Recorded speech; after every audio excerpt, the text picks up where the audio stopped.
Friends, welcome back to ನಿಮ್ಮ ಜೊತೆ. ನಾವು ಇವತ್ತು ಒಂದು ಸಿಂಪಲ್ ಆಗಿರೋಂಥ ಬ್ರೇಕ್ಫಾಸ್ಟ್ ರೆಸಿಪಿನ ಶೇರ್ ಮಾಡ್ಕೊಳ್ತಾ ಇದ್ದೀನಿ. ಇದು ಸಂಡೇ ಬ್ರೇಕ್ಫಾಸ್ಟ್ ಅಂತ ಹೇಳ್ಬೋದು, ಅಥವಾ ಈ ಬ್ಯಾಚುಲರ್ಸ್ಗಳಿಗೆ ಇದು ಹೇಳಿ ಮಾಡಿಸಿರುವಂತಹ ಬ್ರೇಕ್ಫಾಸ್ಟ್ ರೆಸಿಪಿ ಅಂತ ಹೇಳ್ಬೋದು. ತುಂಬ ಕಡಿಮೆ ಪದಾರ್ಥದಿಂದ ಟೇಸ್ಟಿಯಾದಂತಹ ಒಂದು ಬ್ರೇಕ್ಫಾಸ್ಟ್ ರೆಸಿಪಿನ ಮಾಡ್ಕೋಬೋದು. ಅದನ್ನು ನಾನಿವತ್ತು ನಿಮ್ಮ ಜೊತೆ ಶೇರ್ ಮಾಡ್ಕೊಳ್ತಾ ಇದ್ದೀನಿ.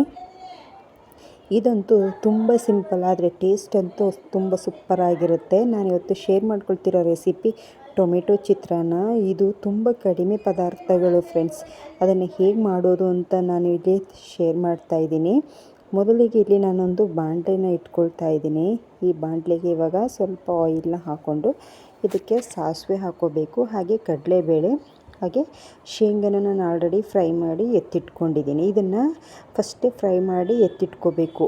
ಇದನ್ನು ನಾವು ಅನ್ನ ಕಲಿಸ್ಬೇಕಾಗಿದ್ರೆ ಇದನ್ನು ಹಾಕಿ ಕೊಟ್ಟರೆ ಅದು ಟೇಸ್ಟ್ ಚೆನ್ನಾಗಿರುತ್ತೆ, ಅಂದರೆ ಕ್ರಂಚಿಯಾಗಿರುತ್ತೆ. ನಾನಿಲ್ಲಿ 2 ಗೆಡ್ಡೆ ಬೆಳ್ಳುಳ್ಳಿನ ತಗೊಂಡು ಈ ರೀತಿ ಗೆಜ್ಜಿ ಹಾಕ್ಕೊಂಡು ಅದು ಫ್ರೈ ಆದಮೇಲೆ ಈರುಳ್ಳಿನ, ಒಂದು ದಪ್ಪ ಸೈಜ್ ಈರುಳ್ಳಿನ ಈ ರೀತಿ ಸ್ಲೈಸ್ ಆಗಿ ಕಟ್ ಮಾಡಿ ಹಾಕ್ಕೊಳ್ತಾ ಇದ್ದೀನಿ ಸಣ್ಣಕ್ಕೆ. ಇದು ಸ್ವಲ್ಪ ಉಪ್ಪನ್ನು ಹಾಕಿದ್ರೆ ಬೇಗ ಕಲರ್ ಚೇಂಜ್ ಆಗುತ್ತೆ, ಹಾಗೆ ಟೇಸ್ಟು ಸಹ ಚೆನ್ನಾಗಿರುತ್ತೆ. ಇದನ್ನು ಹುಳಿ ಟೊಮೆಟೊದಲ್ಲಿ ಮಾಡಿದ್ರೇ ಟೇಸ್ಟ್ ಚೆನ್ನಾಗಿ ಬರುವಂಥದ್ದು.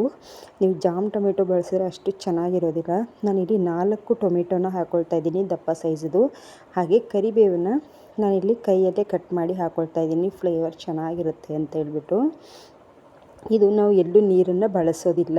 ಹಾಗೆಯೇ ಒಂದು 1/4 ಚಮಚ ಆಗೋಷ್ಟು ಸಕ್ಕರೆನ ಹಾಕಿದ್ರೆ ಇದು ಹುಳಿ ಟೊಮೆಟೊ ಇರುತ್ತೆ, ಅದು ಬ್ಯಾಲೆನ್ಸ್ ಆಗುತ್ತೆ ಅಂತ ಹೇಳ್ಬಿಟ್ಟು ಅರಿಶಿನ ಹಾಕ್ಕೊಳ್ತಾ ಇದ್ದೀನಿ. ಇದನ್ನ ಇವಾಗ ಸಾಫ್ಟ್ ಆಗೋ ತನಕ ನಾವು ಫ್ರೈ ಮಾಡಬೇಕು. ನಾನಿಲ್ಲಿ ಖಾರಕ್ಕೆ ಎಷ್ಟು ಬೇಕೋ ಅಷ್ಟು ಹಸಿಮೆಣ್ಸಿನ್ಕಾಯಿನ ಹಾಕ್ಕೊಂಡು ಕರಿಬೇವು ಹಾಗೆ ಸ್ವಲ್ಪ ಉಪ್ಪನ್ನು ಹಾಕಿ, ನೀರನ್ನು ಹಾಕಿಲ್ಲ, ಹಾಗೆ ತರಿಯಾಗಿ ರುಬ್ಬಿ ಹಾಕ್ಕೊಳ್ತಾ ಇದ್ದೀನಿ. ಇದನ್ನು ಹಾಕಿದ್ಮೇಲೆ ಸ್ವಲ್ಪ ಚೆನ್ನಾಗಿ ಇದನ್ನು ಫ್ರೈ ಮಾಡ್ಕೋಬೇಕು. ಆವಾಗ ಇದ್ರ ಪರಿಮಳದಲ್ಲೇ ನಿಮಗೆ ಗೊತ್ತಾಗ್ಬಿಡುತ್ತೆ, ಇದು ಹಸಿ ವಾಸನೆ ಹೋಗ್ತಾ ಇದ್ದಂಗೆ ಇದ್ರ ಪರಿಮಳ ಬರ್ತಾ ಇರುತ್ತೆ, ಆವಾಗ ಇದು ಆಗಿದೆ ಅಂತ ಅರ್ಥ. ನೋಡಿ, ಎಷ್ಟು ಕಡಿಮೆ ಪದಾರ್ಥದಲ್ಲಿ ಇವಾಗ ಚಿತ್ರಾನ್ನ ರೆಡಿ ಆಯಿತು. ಇದಕ್ಕೆ ನಾನು 2 ಸ್ಪೂನ್ ಆಗುವಷ್ಟು ಹುಣಸೆ ರಸನ ಸೇರಿಸ್ತಾ ಇದ್ದೀನಿ. ಟೇಸ್ಟ್ ಅಂತೂ ಸೂಪರಾಗಿರುತ್ತೆ. ಇದನ್ನೊಂದು ಸಲ ಟ್ರೈ ಮಾಡಿ ನೋಡಿ. ಇಷ್ಟೇ ಫ್ರೈ ಮಾಡಿದ್ರೆ, ನಾನು ಇಲ್ಲಿ ಹುಣಸೆ ರಸ ಬಿಟ್ಟರೆ ಎಲ್ಲೂ ಸಹ ನೀರನ್ನು ಸೇರಿಸಿಲ್ಲ. ನೀರನ್ನು ಸೇರಿಸಬಾರ್ದು. ಚೆನ್ನಾಗಿ ಇದು ಸ್ವಲ್ಪ ಆಯಿಲ್ ಬಿಡೋ ತನಕ ಫ್ರೈ ಮಾಡಿದ್ರೆ ಇದು ಚಿತ್ರಾನ್ನದ ಗೊಜ್ಜು ರೆಡಿ ಆಗುತ್ತೆ. ಇವಾಗ ಅನ್ನಕ್ಕೆ ಬೇಕು ಅಂದರೆ ತೆಂಗಿನಕಾಯಿ ಹಾಕ್ಕೋಬೋದು, ಬೇಡ ಅಂದರೆ ಸ್ಕಿಪ್ ಮಾಡ್ಕೋಬೋದು.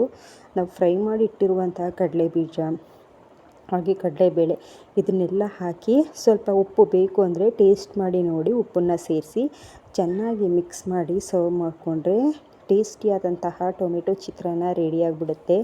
ಚಿತ್ರಾನ್ನ ಅಂದರೆ ನಮಗೆ ಫೇವರೆಟ್ ಅಂತಲೇ ಹೇಳ್ಬೋದು. ಪ್ರತಿಯೊಬ್ಬರು ಯಾರೂ ಇಷ್ಟಪಡೋದಿಲ್ಲ ಅಂತ ಹೇಳೋ ಹಾಗೆ ಇಲ್ಲ. ಇದಕ್ಕೆ ಒಂದು ಸೈಡ್ ಡಿಶ್ ಆಗಿ ನಾನು ಬಾಳೆಕಾಯಿ ಫ್ರೈ ತೋರಿಸ್ತಾ ಇದ್ದೀನಿ. ಬಾಳೆಕಾಯಿನ ಈ ಥರ ಕ್ಯೂಬ್ಸ್ ಆಗಿ ಕಟ್ ಮಾಡಿ ಇವಾಗ ಸ್ವಲ್ಪ ಆಯಿಲ್ ಹಾಕಿ ಇದನ್ನು ಇವಾಗ ಫ್ರೈ ಮಾಡ್ಕೋಬೇಕು. ಇದು ಬೇಗನೆ ತಳ ಹಿಡಿದು ಬಿಡುತ್ತೆ, ಅದಕ್ಕೆ ನಾವಿಲ್ಲಿ ಕೈ ಬಿಡಬಾರ್ದು, ಹಾಗೆಯೇ ಚೆನ್ನಾಗಿ ಫ್ರೈ ಮಾಡ್ತಾ ಇರಬೇಕು. ಇದಕ್ಕೆ ನಾನಿವಾಗ ಉಪ್ಪನ್ನು ನೀರಲ್ಲಿ ಅಂದರೆ ಮಿಕ್ಸ್ ಮಾಡಿ ಅದನ್ನು ಸೇರಿಸ್ಕೊಳ್ತಾ ಇದ್ದೀನಿ. ಉಪ್ಪನ್ನು ಹಾಕಿದ್ಮೇಲೆ ನಾವು ಚೆನ್ನಾಗಿ ಫ್ರೈ ಮಾಡಬೇಕು. ಕೈ ಅಂತೂ ಬಿಡಲೇಬಾರ್ದು, ಇದು ತಳ ಹಿಡ್ಕೊಂಡ್ಬಿಡುತ್ತೆ. ಅದಕ್ಕೋಸ್ಕರ ಇದನ್ನು ಚೆನ್ನಾಗಿ ಫ್ರೈ ಮಾಡಿ ಇದಕ್ಕೆ ನೀವು ಖಾರಕ್ಕೆ ಎಷ್ಟು ಬೇಕೋ ಅಷ್ಟು ನೀವು ಖಾರದ ಪುಡಿ ಮತ್ತು ಉಪ್ಪು ಬೇಕು ಅಂದರೆ ಮತ್ತೆ ಸೇರಿಸ್ಕೋಬೋದು. ಬಾಳೆಕಾಯಿಗೆ ಸ್ವಲ್ಪ ಉಪ್ಪು ಕಡಿಮೆ ಹಾಕಿದ್ರೇ ಚೆನ್ನಾಗಿರುತ್ತೆ. ಇಷ್ಟನ್ನು ಹಾಕಿ ನೀವು ಮಿಕ್ಸ್ ಮಾಡಿದ್ರೆ ಒಂದು ಸೈಡ್ ಡಿಶ್ಶು ಸಹ ರೆಡಿಯಾಗಿಬಿಡುತ್ತೆ.